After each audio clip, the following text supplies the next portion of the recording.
Quentin's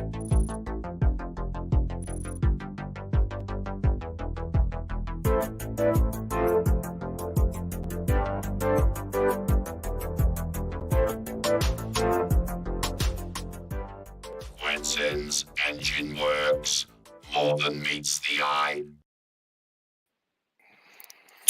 Hey everybody, welcome to another episode of Quentin's Enginewerks. I'm Q. This is well endowed with me here. What? Had to have a little fun with it. So lot to get around to this on this week's episode.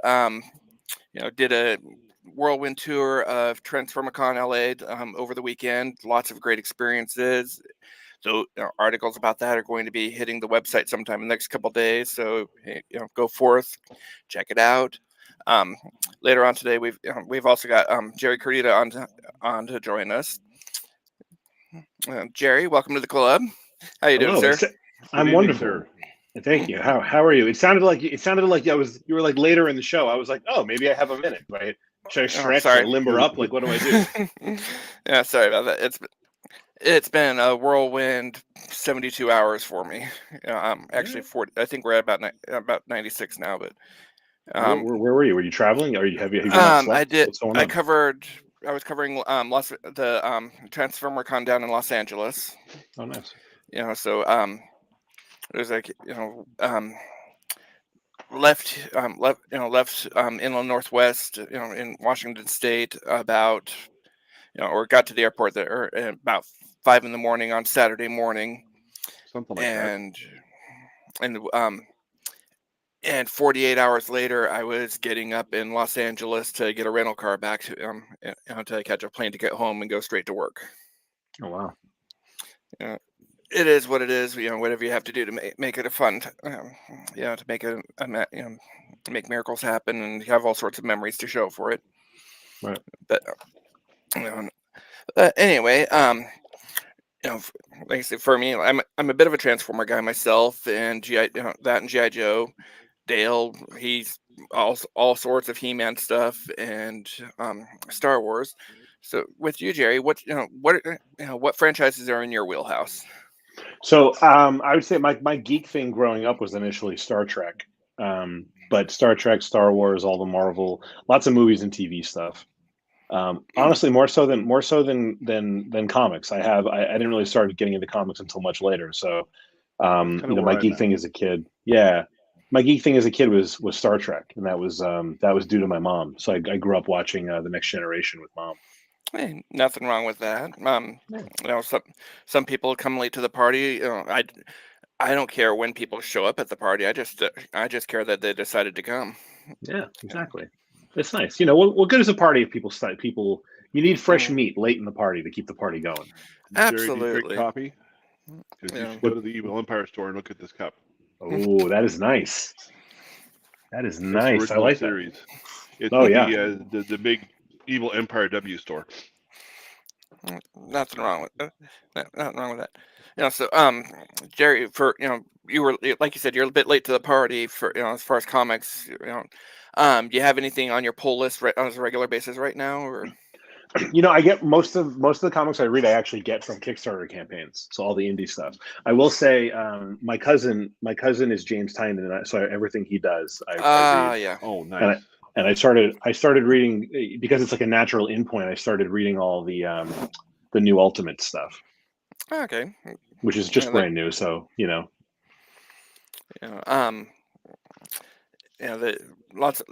this week there was lots of good stuff that hit the G.I. Joe number 302. We're on a third printing. That's how much this one is kicking ass and taking names, and people are loving it and saying we can't get enough of this. I think Dale's got one too. Oh, Dale.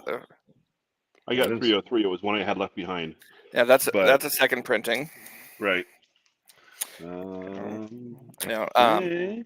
was all I had. Transformers number 6. Which has been nothing short of phenomenal. In fact, I've been liking this so much. I even got the variant. With a little get a little Devastator versus Optimus Prime. So I'm looking forward to that. my guilty pleasure title. I hate Fairyland, and for like I say, it's one. If you're not familiar with it, it's kind of reminiscent of Labyrinth. You've got Gertie, this little girl who mom and dad pissed her off, so she makes this wish that she could visit the magical world of Fairyland, and so she appears in Fairyland. And after a couple of days of exploring, she's going, "Hey, this was kind of cool, but I'd kind of like to go home now." And the queen, Claudia, gives her the key and says, all you have to do is find the door, and you can return back to your home world." It's it should be about a 2 days march. And then you see a panel 38 years later, and here's Gertie, who physically hasn't aged a day. Mentally, she's now 40 years old, 45 to 50 years old, and her take on it is, I hate I hate Fairyland. At this point, forget I hate Fairyland. Fuck Fairyland. That's the variant cover for that one, which, like I say, from time to time, I'm normally not that big on variants, but there I had to go with it. And that's Scotty Young's book, right? That is Scotty Young's book. Yeah. This is volume 2 of it. Volume 1 was volume 1 was a 20-book run with which came out about 3-4 years ago, and I absolutely loved it. And so when it came out with a second round of it, I was just going, "Ooh, yes, more." And also this week, for those of you that just can't get enough of the 80s, we have the second issue of the new Thundercats, which I love it. Yes. I haven't had the chance to read that one yet, because trying to get caught up on a lot of stuff around the house, and I picked up the variant of the first issue today too. Excellent. Yeah, that's the second printing. Mm-hmm. So Jerry, I understand that at once upon a time you did a little bit of work for involving a comic book store for Kevin Smith. I did. I was a producer on the first season of Comic Book Men. Very cool. And that's actually where I got started reading comics. I was, like I said, my thing was TV, and we were spending 8 to 10 hours a day in the comic shop. And what happened was it was for AMC. And so, there were a lot of rules about what you could put up, like that wall behind you right now. Mm-hmm. Like our clearance coordinators and everything would be losing their mind, because it'd be like, that's Winnie the Pooh, and you can't put that. That Marvel. You can't, anything that was anyone, you basically can't set decorate with stuff that you don't control. And so AMC told us that we could use The Walking Dead. So we had a lot of The Walking Dead around, and I started reading The Walking Dead. That was the first comic series I really read. Excellent. That's actually it was as far as zombie books go, because zombie usually not my genre, but as far as zombie books go, Walking Dead is phenomenal. Robert Kirkman, the author of Walking Dead, is actually he's the one that create they're with Image.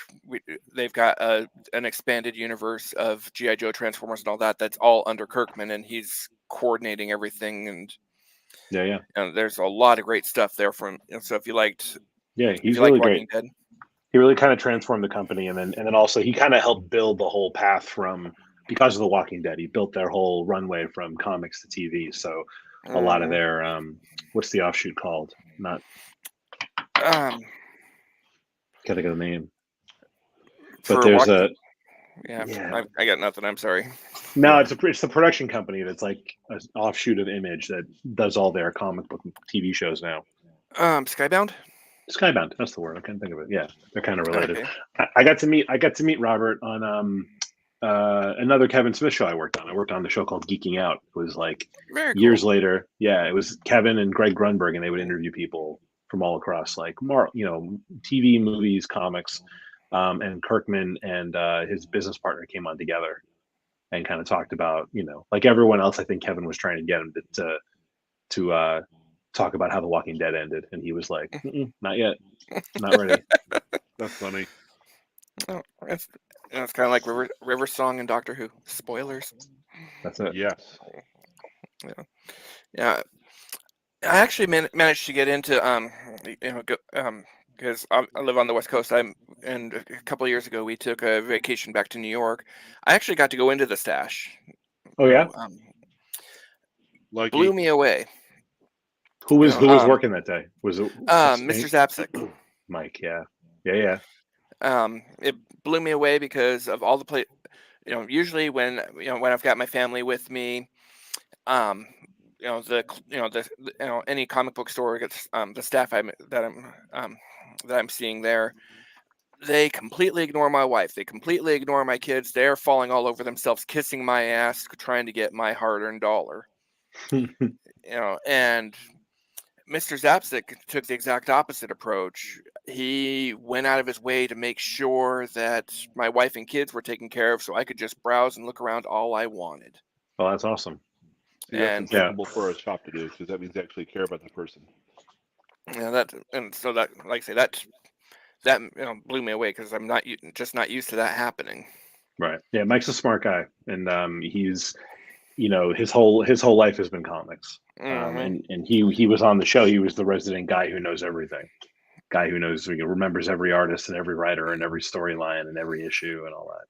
And it's for real, with our group, I don't think we have one of those. No. You push it though. No. I wish I've got, but honestly, I didn't really start paying attention to who did the artwork, who did the writing, who did the lettering, all that stuff until around the pandemic. Gotcha.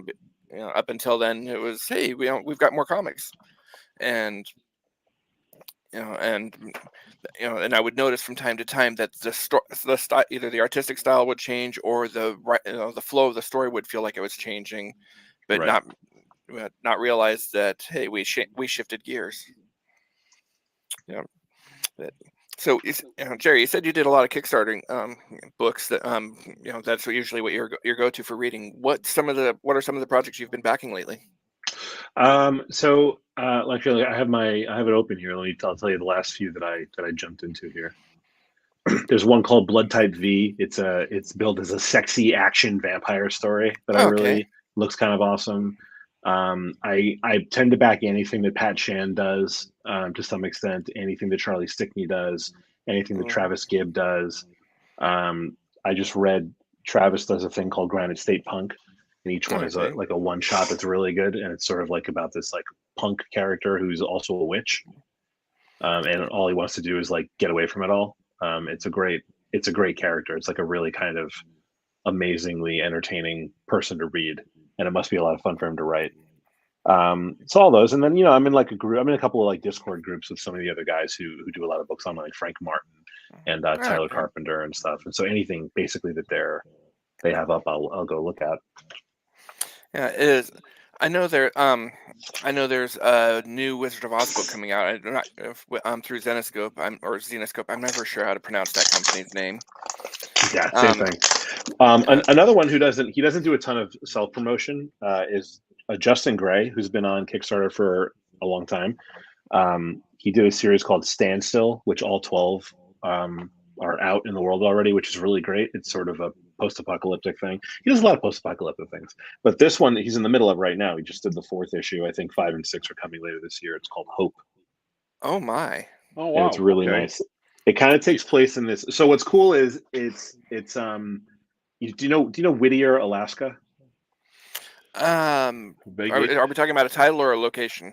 The location, Whittier. It's a town in Alaska. It's called Whittier. It's this little place on Prince Edward Sound. I know. Okay. Anyway, it's like you've got to go through like an 8-mile long single lane tunnel to get to this little waterside town, and the whole town lives in this one building.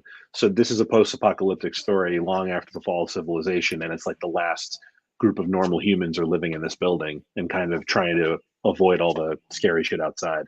And they've got one sort of superhuman person who lives among them that protects them all. Her name is Hope. and it's like a great story. I'm 4 issues deep. I'm excited to see the next couple. Holy shit! Thank you, because I remember seeing that and going, "This sounds fascinating," and I have the attention span of a gnat, so I forgot to write it down, back it, or anything. Yeah, it's And great. You said it's called Hope? Hope. He does. I think there's actually another book on Kickstarter right now called Hope. It's a different one. This one's by Justin Gray. The art is Branko Jovanovic. Okay. It's really good. Yeah, it's like really good. Anyway, Justin's great. Justin used to do, he was at DC back in the day. He did a lot with Jimmy Palmiotti. Okay. He used to write Hellblazer. Nice. Jonah Hex. And from what I've come to understand, you have your own project about to get that's not too far from hitting Kickstarter. I actually have a project that is 69 minutes away right now from wrapping up. Believe it or not. Okay, I was misinformed about how the project was going. No, it's good. I've got I made the calendar mistake of running 2 campaigns at one time for a while. There was like 2.5 weeks of overlap, and it was definitely like not on purpose. You masochistic son of a bitch. I know, it was it was a really bad idea. It was like I didn't sleep for like 2.5 weeks. It was pretty bad.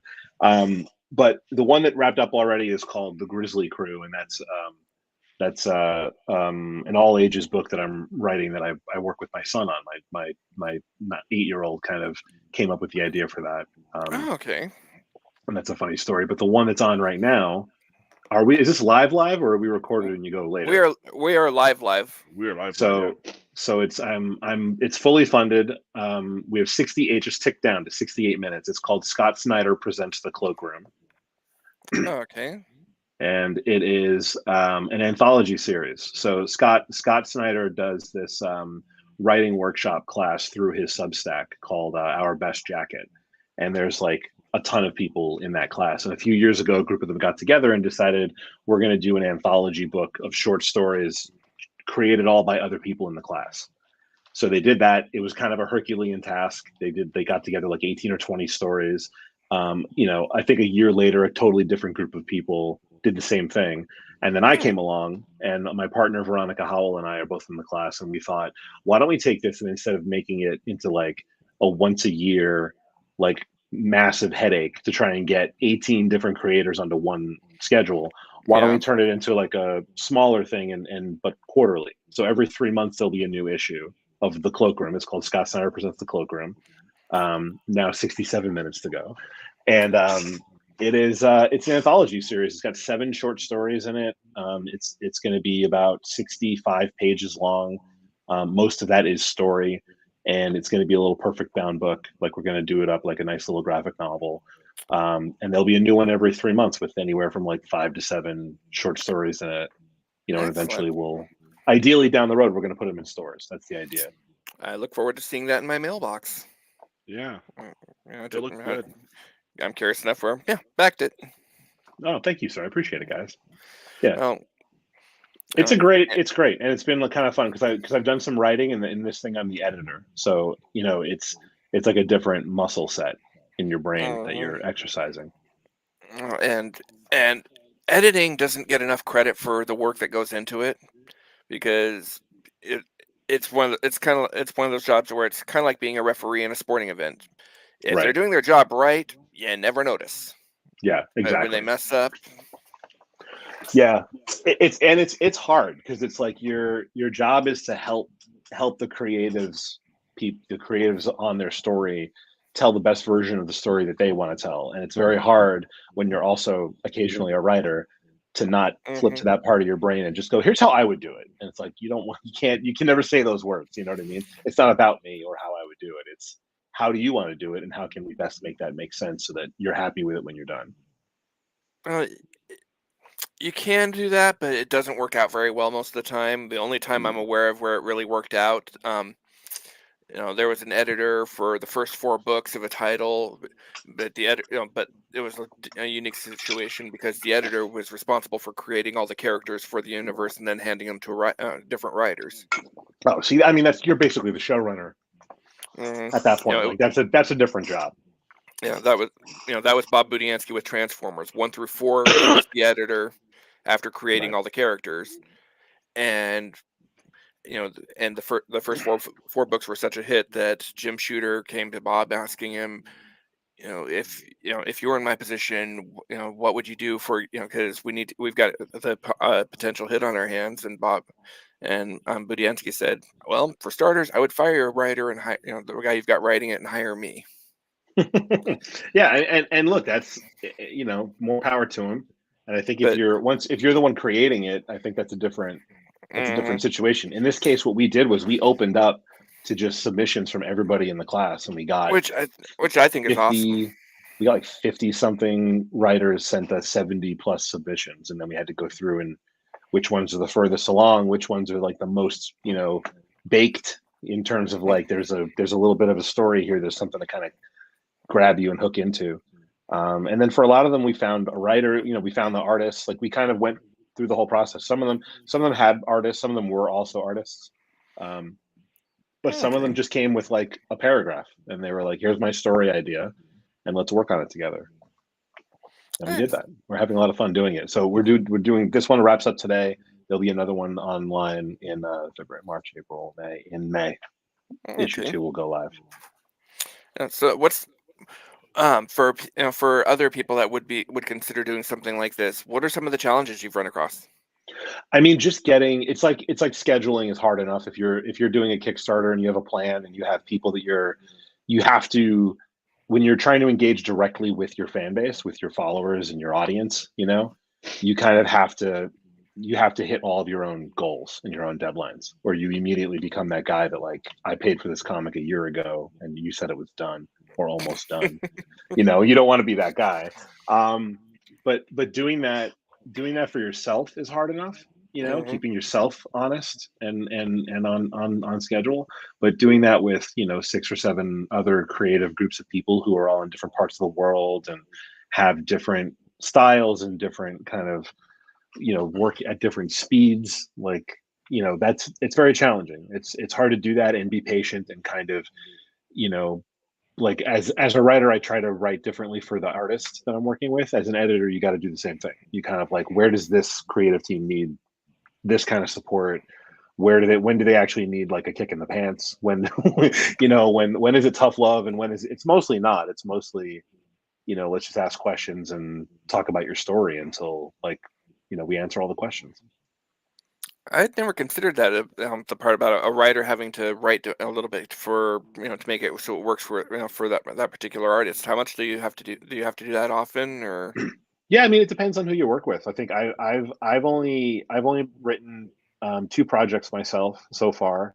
In each case, it's a totally different experience. My artist on the Grizzly Crew is a dude named Nick Justice, who's a very good friend of mine, and he prefers a more like robust, laid out script. He prefers the full panel by panel, shot by shot. Tell me what you want to see, and if he sees something that doesn't work, it's an open dialogue and we talk about it. Whereas my artist on my first book was Cicada Samurai, and my artist is a woman named Mary Landro, and she's fantastic.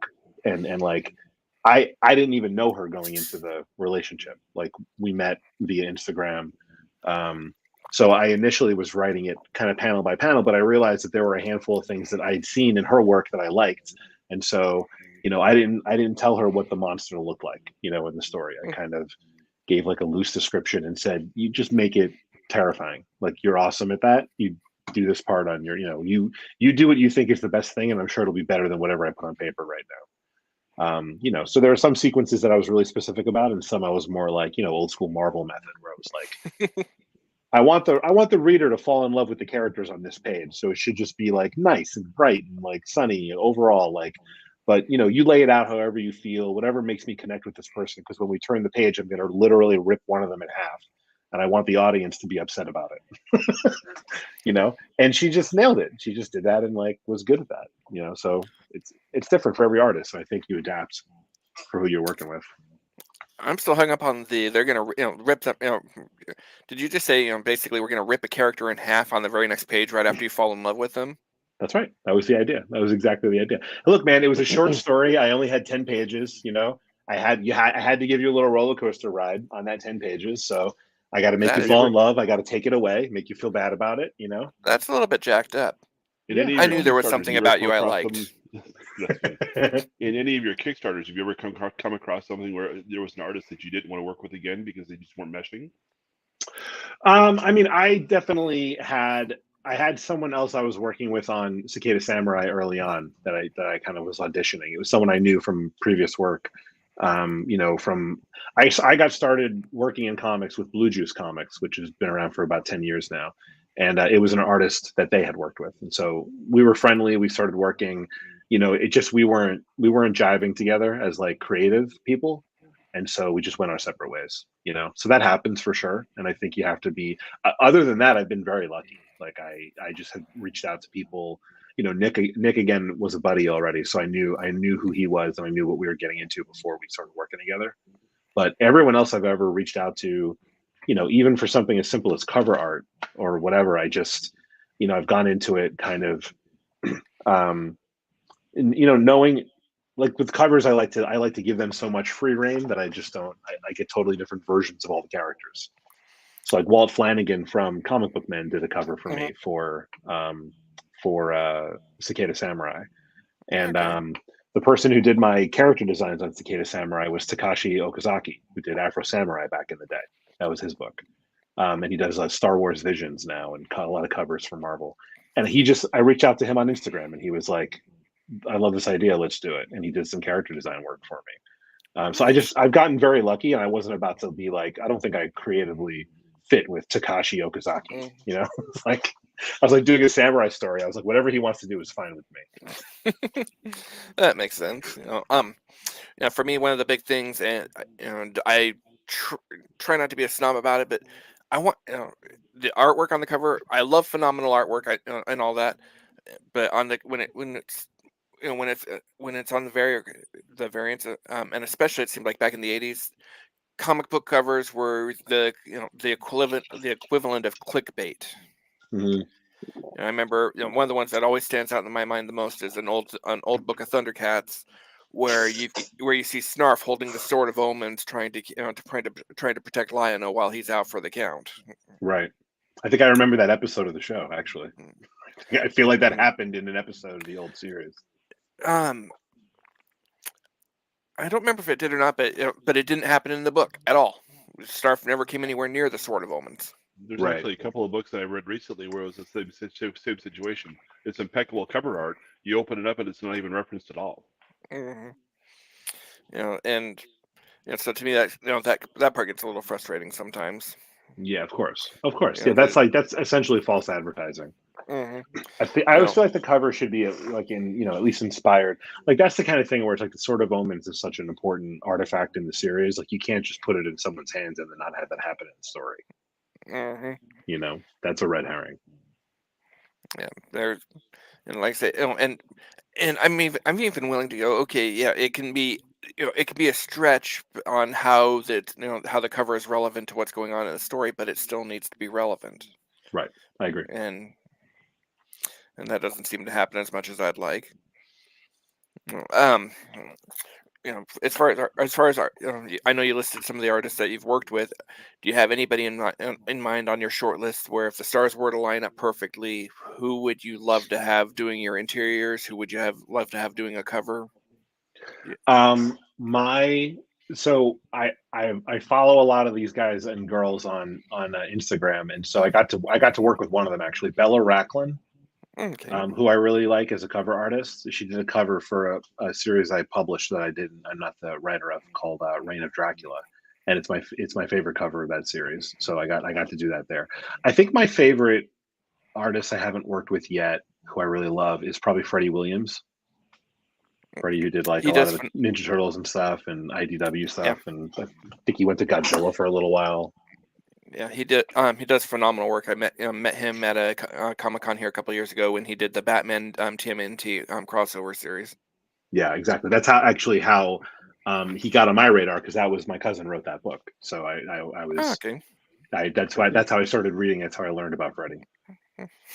Nothing wrong with that. No, it was great. Um, And then I would say as a cover, we did a cover. I worked on a Blue Juice comics story for Billy the Kit, and we got Dave Wachter did a cover, and so I started following him and all of his work. And I would love to work with him on the interiors too.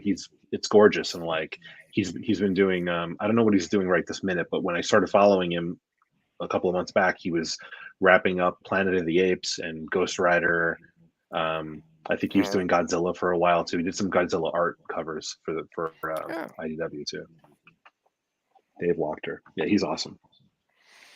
there are so many incredible creators and art, out there right now where it's one of those things where there's almost no wrong answer. Right. The only caveat is what what kind of genre and what things what kind of genre are you talking, what kind and what kind of theme, because I know a couple of artists that they have a magical ability for anything that's supposed to be like an animated theme that Right. it pulls you in where you feel like you're reading something straight out of All Dogs Go to Heaven, Right. only much darker. Do you guys make comics too? You ever like make anything of any of your own stories or no? Dale and I are not creators. Okay. I was going to ask you the same Okay. question. Like, who would be your, if you had something that you like felt really passionate about, your own story, you wrote it, and you had one shot, one artist to pick, living or dead, who does your book? Herb Trimp. I'd have Herb Trimpy. Herb Trimpy. Okay. right to the you went right to the right now. Yeah. Because I'm doing a lot of I tend to gravitate towards things like Borealis and Blue Book, and those seem to be all over the board. Blue Book is a tricolor book, right, for the most part. But That's Michael Oeming, right? I believe so, yes. I actually just finished reading book 3 last night, which is actually really good. But some of the stuff I do is all over the place. I don't necessarily have anything specific. Q has something that usually has things that are more specific than I do. Yeah, sometimes. But there's also times where I have the attention span of a gnat, like I said before. Jerry, you're talking about Jamie Tyndall being your cousin. James Tynan, different superstar. Totally different superstar. Okay, so yeah, skip. I make boys cry. See something is killing the children. Yeah, that's the one. Yeah, that's it. Yes, you've got to read that. Yeah. That's been nothing short of Stranger Things taken to a whole new level of holy shit, this is awesome. Yeah, he's very good at, like I was describing that thing of making you fall in love with this character and then tearing them away. He's really good at doing that, and you don't ever see it coming. He's really good at like laying the seeds, like you think this character is going to have a future, and then suddenly something awful happens, and you're like, oh my god, it's right out of like Psycho, like Hitchcock putting Janet Leigh in the movie and then killing her seconds into the movie. You think like that's the star of the movie. Nope. Okay, so it's kind of like the Stephen Moffat of comics. Yes. Because anytime I saw that he wrote the episode for Doctor Who, I was going, okay, this is going to be a phenomenal story. Which of my favorite characters are you killing this time, asshole? Joss Whedon used to like doing that too. Would always have you like fall in love. The goofy character would always end up being the one like holding his guts in as he bled out, like on whatever show you were watching that he had. I am a leaf on the wind. Yes. Good God. Honestly, I think he deliberately went out of his way to decimate the Firefly crew just so he didn't have to write it anymore. That's my theory there. To be fair, they did cancel that show, and then the movie, and then the comic. Well, the show in the original show never got a fair shake. Didn't get aired in order. It didn't get aired on the same night of the week every week, which you desperately need as a new show. 6 episodes that actually played. It was a great show. Oh, absolutely, very much so. It was one of those ones where I was sorry to see it go. But so they did that, and then along the way there we had some a couple comics, and then the movie, which basically was Whedon going, okay, here, have a movie and shut up and leave me alone. I really enjoyed the movie too. I think as much as like the movie kind of doesn't get a lot of play or a lot of like, he doesn't get a lot of credit for it. I think it was kind of an audition that is kind of what led to him getting a lot of other big movies. I mean, they don't give him big movies now anymore, but like, but they were for a while, and it's because he did Serenity, and everybody went, "Oh shit, he did it. That's a good movie." Well, that and he's created a couple of fandoms that I say what you want about it. Personally, Buffy, not my thing. Doesn't have to be. Sure. The number of people out there going, holy shit, I want more Buffy. He did something right. Mm-hmm. Yep. Buffy was my geek thing through late high school and early college. I'm not passing judgment there at all. Only for me, it was Alyssa Milano only while I was in elementary school. I actually met her when she was doing a signing for like an aerobics video or something like that she had out. But when I was 10, I still have the autograph around somewhere. When I was in college, my buddy and I we're pretty sure we actually still to this day don't know, but we're pretty sure we saw Sarah Michelle Gellar in a movie theater in New York City. And we're pretty sure that we scared the hell out of her because we were in a theater and we got it was one of those times where, when you go to the latest movie showing and you're the last people to leave the theater and everyone's gone and all the lights are out. So it was like that, but it was one of those big theaters. It's on like multiple levels with an escalator. And so there was nobody else in the building except the two of us. And we were like, is that Sarah Michelle Gellar? So we were definitely looking at her and talking about her. And then also we were all leaving the building, so we were following her out of the building. And from her perspective, in retrospect, she was probably like, these two men are following me out of this building. I better hightail it. So she stepped outside and just took off. But we were always like, I think that was Sarah Michelle Gellar. So Sarah, if you're listening, we apologize. Sorry, that was us. We meant you no harm. If Sarah's listening to this podcast, holy shit, we've got better reach than I thought we did. Right? Look, man, you never know. She might know someone who listens. They'll show it to her. You never know. There is that. So are you from the New York area then, or? Yes, sir. Grew up in New York. Grew up in Brooklyn. Went to high school in Manhattan. Went to college in the Bronx. Okay. Live here, work here. I just bought a house, putting down even deeper roots. It's 2 doors away from where I live right now. Oh, dang. Okay. Yeah, Brooklyn, man. I'm New Yorker through and through. We live in the house that my wife grew up in. I understand completely. Yep. That's great. Yeah. It is and it isn't. There's times where I'd very much like to consider relocating, and that's not happening. Where are you? Are you guys both in LA or near LA, or where are you? No, we're in Eastern Washington. Oh, okay. Oh, nice. Yeah. And in his defense, I actually bought a house just in the last month that's 5 minutes from where my wife grew up. So yeah. That's when we're going to be we're going to die somewhere, somewhere within a 50-mile radius or calling somewhere within a 50-mile radius of your home.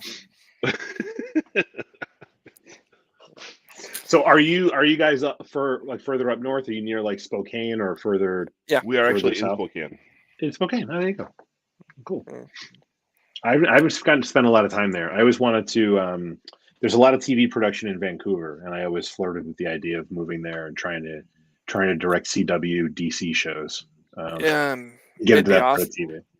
If you're looking at Vancouver, I'm assuming you're talking Vancouver, BC. Yeah. You're gonna have a bitch of a commute every day. You're talking about an 8-hour commute. Oh yeah. Just from where you are? Yes. Yeah, we're 15 minutes from border. We're right next to the Idaho border. No, I know where it is. I was saying, I just meant like the whole area, the Pacific Oh, right. Northwest Oh, area. yeah. okay. I know you're Yeah. off the coast a little bit, so maybe you don't consider yourself Pacific Northwest as much. We do, but the Yeah. problem with being in Spokane is that every time somebody says Washington, they think Seattle. Right. They think we're a suburb of Seattle, and not yet. Give it time. I always think of do you know the comedian Mike Birbiglia? Yes. Um, Well, I've I'm heard horrible with names. I might. Maybe if I saw him. He does a bit about staying at a La Quinta Inn in Waiau, Washington. Oh, Oh, okay. okay. So that voice, for some Okay. reason, the voice he does when he says it, every One of time the I think of guys Washington. One of the guys from Whose Line Is It Anyway? The big, tall, lanky guy is from Walla Walla, Washington, also. Oh yeah, Ryan Um, Stiles. Ryan Yeah. Stiles, yes. The other thing that has been the claim to fame is we had Adam West living in Coeur d'Alene for a while. Patty Oh. Duke lived up here. John Travolta flies in on a regular basis privately His- because his sister lives His in Coeur niece d'Alene. is one of the is a radio DJ here. Oh Yeah. nice. So there's all sorts of things about the hidden treasure that is the inland Northwest. Yeah. It's the only place where you can die from a hypothermia in the winter and a rattlesnake bite in the summer. Don't like the weather? Wait 5 minutes. That's it. You know what's funny is there are a lot of places that say exactly that. They say that all over all over Tennessee for some reason. They always say that, and then Florida too. You don't like the weather? Just wait 5 minutes. Florida It's like a doesn't get catchphrase from everywhere. They don't get weather down there. They get acts of God. This is true. Yeah. That's cool. Yeah. So, one thing that I like to do anytime I have somebody come on the show is, we bring up the force board, which you can't really see. There we go. Kind of. Okay. Basically, every guest I've had on the show, Star Wars movies, episode 1, 2, 3, 4, all the way up through 9, plus Solo, the Ewoks, Rogue One. You don't, we don't pass judgment, but where on all this would you be going, Jerry? Oh my God! Do I have to just pick my favorite one? Yes. Yeah, it's a big one. How hard do I have to defend it once I say? I don't pass judgment. People like what they like. I have one guest. She picked the Ewoks movies. Okay, that's bold. That is bold. If you knew Trish, it would make perfect sense. I like to. There's one of the newer movies, the newer trilogy that I like to defend because I think it gets a very bad rap. And so I'm going to pick that one. I would say, like, looking at it all coldly, I think it's hard to argue that Empire isn't the best of the movies. It's hard to argue that it's not, right? I think it seems to get its fair share of love when you look at the names there versus. Yeah, like objectively, I think it's hard to argue that it's not at least like tied for first with whatever, but I think these are all subjective things, and I think there's a lot of emotional attachment to the movies. And so the one that I go for, I was so excited in college when the prequels came out. I was so angry about all of them, right? And then another 15 years later, when the new trilogy started coming out, I was ready to accept the Star Wars back into my heart. And so I got really excited for it. So you were really ready for Lucas to disappoint you again. It's like I'm like Charlie Brown with the football. I just keep going. I just keep kicking it, and then Lucy keeps yanking it away. But the one of the new ones that I really enjoy that almost nobody I know likes is Last Jedi. And that's the one. If you're going to put my name on the board, I would like it to go under Last Jedi. It will go with Last Jedi. Like I say, you don't have to defend your opinion to me. Because we all have our favorites for whatever reason. Basically, for me, episode 8. Don't wait. Viewers, spoiler alert. Don't waste your time. Other than watching Luke pitch a lightsaber 10 seconds into the movie, and you finally learn where the blue milk comes from. Other than that, you don't want anything to do with this movie. And even the blue milk thing, you might not necessarily want to know where it comes from. That's mine. That's my favorite one. Sorry about that, guys. You said I didn't have to defend it, and here you are attacking me. No, that's not yours. Yeah. No. Oh, That's the middle Last one. Jedi That's was. It's the Ryan. I thought that was 10. I thought that was 9. Last Jedi, I don't think was 9. I think it was in that case, Rise of Skywalker, I think, or something like that was number 9. in that case, I'm mistaken. That's another thing. There's a video. I forget. There's a YouTube video I saw where they argued that every one of the movies is misnamed, and they actually just took the same 9 subtitles, and reshuffled them where they go, and like which one should have been the Rise of Skywalker, and which one should have been, the Last Jedi and the Phantom Menace and all that. Yeah, well. But anyway, Last Jedi. I love that movie. I love how ridiculous it is. I'll defend it now because you attacked it, and I feel like I feel like I have to defend it now. What I liked about it is I felt like with A New Hope, I felt like J.J. Abrams was digging into the very safe kind of predetermined sandbox that Lucas, all the things everyone loved about Star Wars, and no risks. Nothing outside of what people loved about Star Wars, right? And I felt like The Last Jedi took a ton of risks. Some of them horrible ideas. some of it makes no sense whatsoever. Some of it, I don't mind Luke being kind of grumpy and broken for most of the movie. That was one of my favorite things about it. Yeah, it was a very polar opposite of what he was. Yeah, I love that, and I love that even like Mark Hamill has talked about it as being like, I felt like I didn't understand who the character was anymore. Like that was kind of the point. You were shattered. I kind of like that. I kind of like that part of it. That to me was a risk. To me, it was a risk that he expanded like what they did in the prequels that messed with the idea of the Force, taking it away from this magical thing and making it like metachlorians you can measure in your body. That was terrible. What he did? What's his name? Ryan. Who's the filmmaker that made that movie? He did Looper.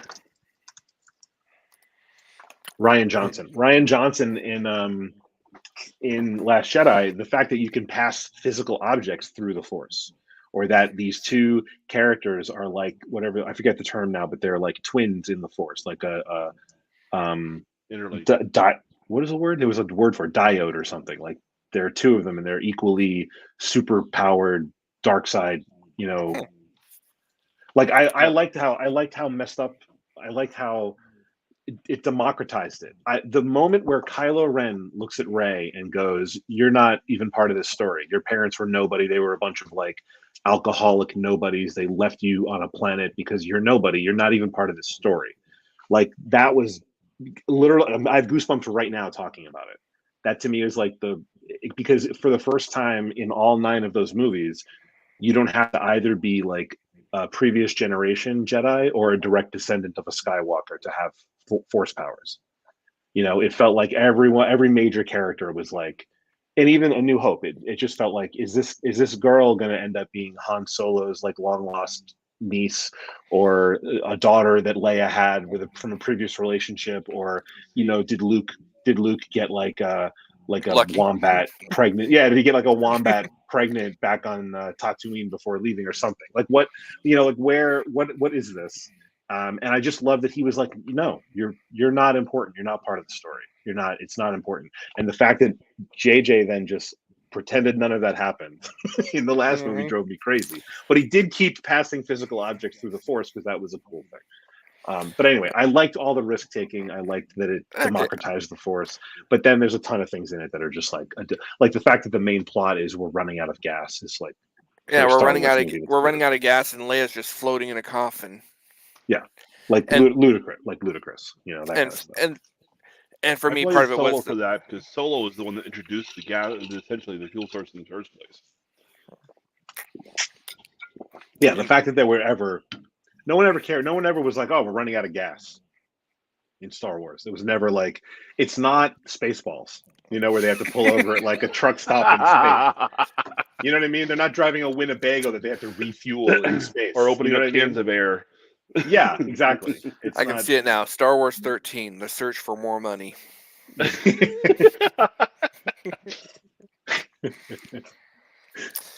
Anyway, So that's my defense of the movie. I just like that it took risks. I like how some of it landed.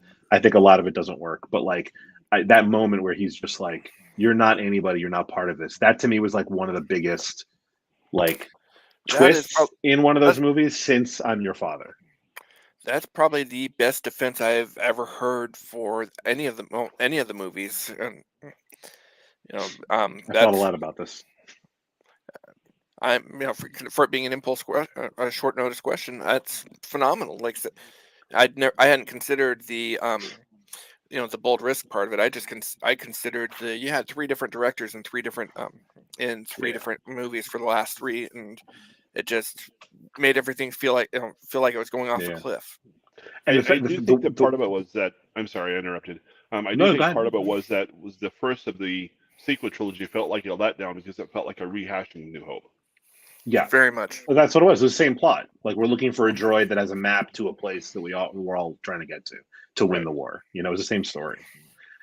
And I also thought that like JJ, like I feel like the first movie, it they had no way of knowing that Carrie Fisher was going to die when she did. Like no one could have predicted that. However, like they killed Han before getting the gang back together.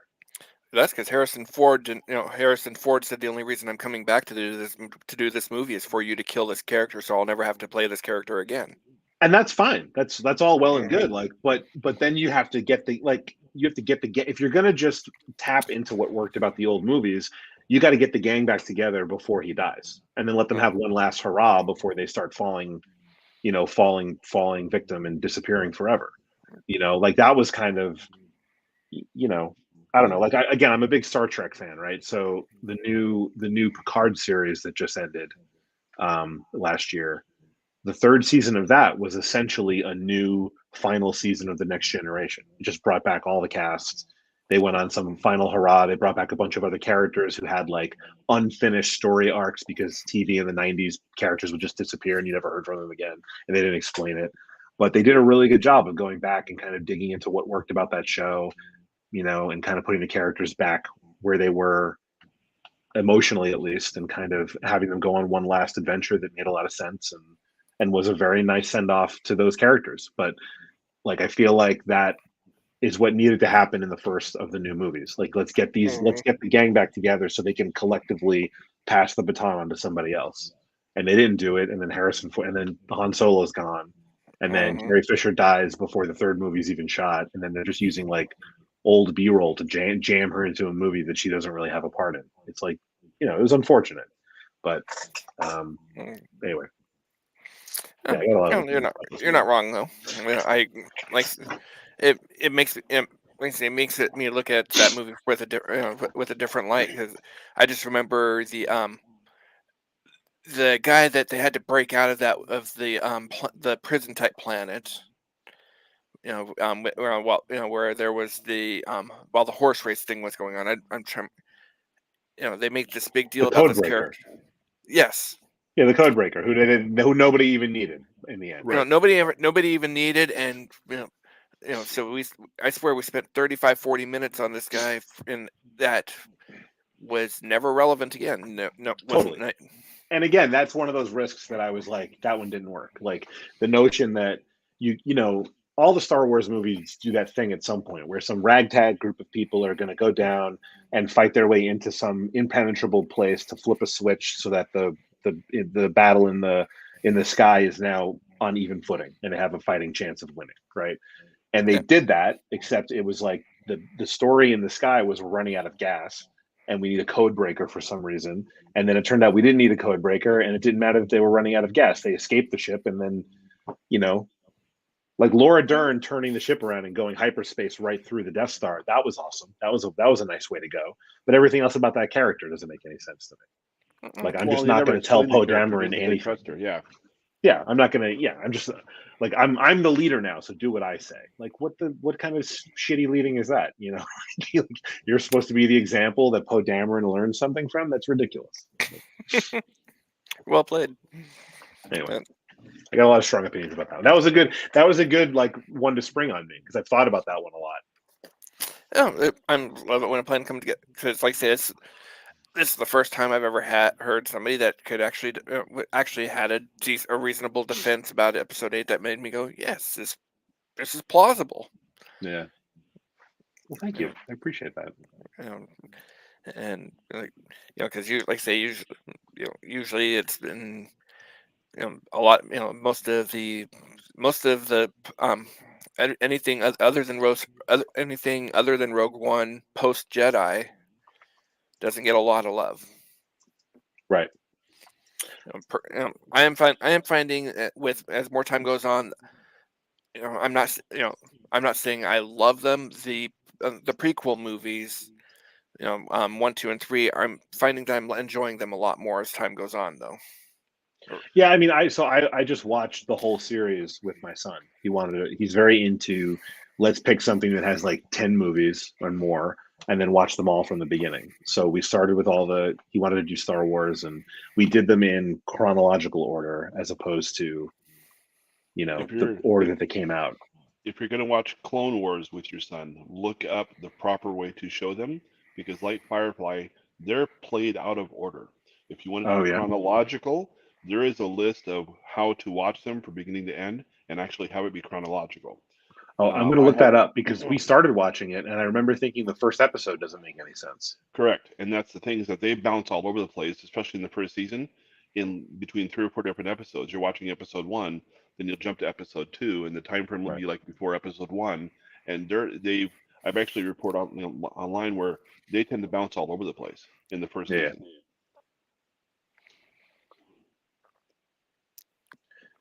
Yeah, I think the first episode is the one where Yoda. It's like Yoda on a planet with 3 stormtroopers. Right, where they have to take out an entire battalion all by themselves. Right, and I'm like, I don't know anything about these troopers. I don't know anything about. I know Yoda, and that's it. Right. Otherwise, I don't know what they're doing or why, and I don't know why I care yet. But that was the first episode. I was like, okay, whatever. Yeah, there's so much great content out there for all. And the other thing too many people don't understand is don't completely disregard a particular series or title because of the platform it's on. Right. That's it. I still haven't seen all of the the Clone Wars animated series. I can talk really, but but the number of people that I've seen that have said I'm not going to watch that. It's a cartoon. Right. So yeah, that's irrelevant.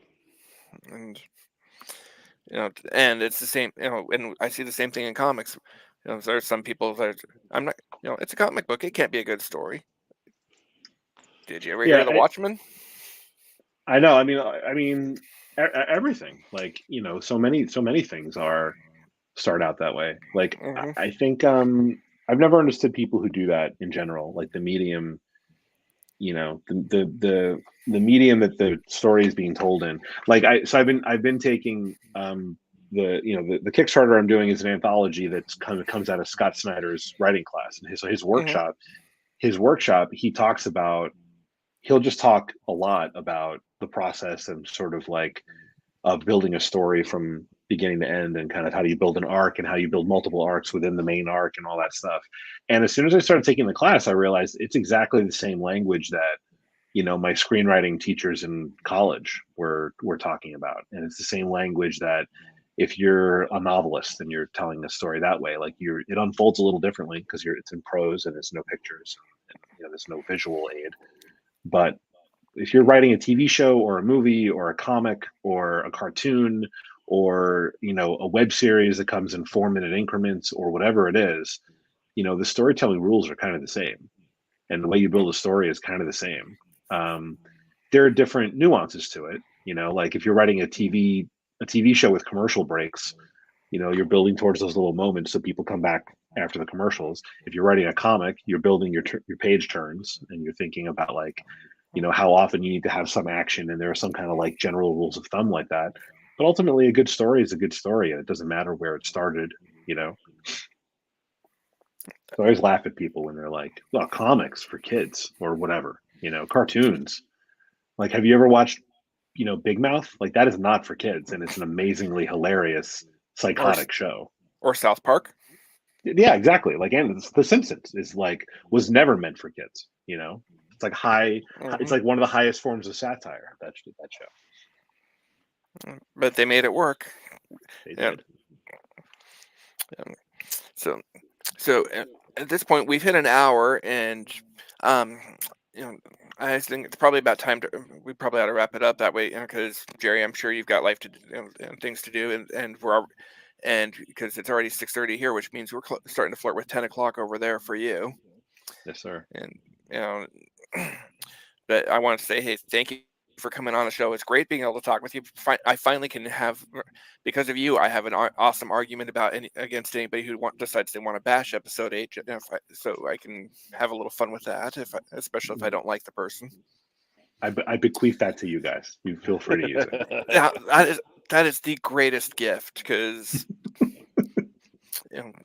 being able to have something in the holster to be able to defend anything. So thank you for that. I appreciate it. I thank you guys. Thank you for having me on. I really appreciate it. I appreciate it. And on top of that, I get I've got an anthology coming in the mail somewhere along the way whenever it gets done. It's providing I remember to actually check my email to get and respond to the backer kit stuff. You know what? I'll follow up with you now that we've done this and we've shared episode 8 defense. I'll follow up with you directly. You don't even need to worry about the survey. I'll take care of you personally. Yeah, because I am so horrible about that. I back the project and then either completely frickin' forget about it, and it's a year later, and it was either a crappy campaign where they didn't fulfill, or I never filled out the damn survey, and because at any given moment I've got roughly 4,500 emails that I have to go through. Case in point, right now I'm at 5,169. Wow. See, I can't go to sleep at night until I get to inbox 0. I have to get to inbox 0 every day. See, I sync my computer and my iPad and my phone, and I have them sorted by who they're coming from, so I can respond to each category directly. That's good. The challenge I'm dealing with is there's a lot of shit that I can't try as I may. I cannot get my my email provider to understand. I'm comfortable with the size of my penis. I don't need enlargement stuff. I don't need. I definitely spend about 5 to 10 minutes every day just clicking unsubscribe on emails. I pick like 10 to 15 emails and I just go no more, no mas. I just keep hitting it, and usually you get a reprieve. I'll do that for a couple of days, and then for like a week, you notice that it slows down, and then suddenly one day it just starts up again, and every politician from both sides of the aisle suddenly is emailing me again, or I get text messages now. I get text messages from everybody asking for. I think I gave a politician money one time. Years ago. I made the mistake of giving money to 2 charities in the last year. Oh yeah, and it's not worth it. With one of them, it was just a $5 donation. They've spent more than that on sending shit to me, physically sending stuff to me to get me to pledge more. Absolutely, you're on a list now. You're it's just like email, the email funnel. The funnel, that whole thing. You get people up here, they click. Yep. Now they know you clicked, so now you're more likely to click again. So they'll spend a lot more money targeting you. It's just marketing. Oh, it's just it was just like the email that I got from about TFCON LA this year, because I was not going. I'd already, I got completely screwed on the shift bid and vacation bid, so there was no way in hell I was going, and it went from there's no way in hell it's going to whose ass do I have to kiss and what do I have to do to make this happen? Mm-hmm. And the best and worst trip I've ever had, all in the same weekend. Brutal. But there will be time for that another time.